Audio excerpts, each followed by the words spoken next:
think I know part about what happened. I missed oiling that little oil port when I rebuilt it.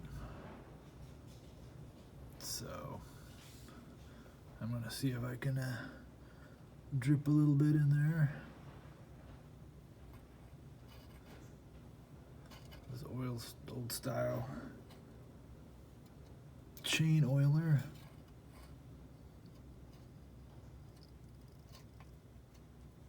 Let's see if I can get a little bit in there.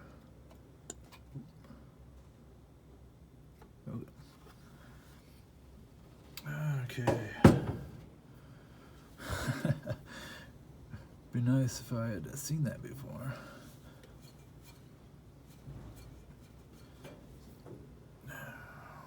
But I guess that's just what you get for having old stuff. Let that drain down there, and maybe I'll just put a new fan belt on it and see what happens. The other one is on the back. As you can see, I found that one pretty easily. Just didn't find the other one.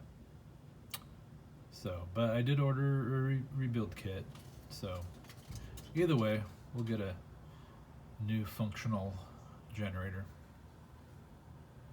I was kind of hoping I didn't damage my fan, my nice honeycomb radiator over here. That belt, but when it came off, but that's to come.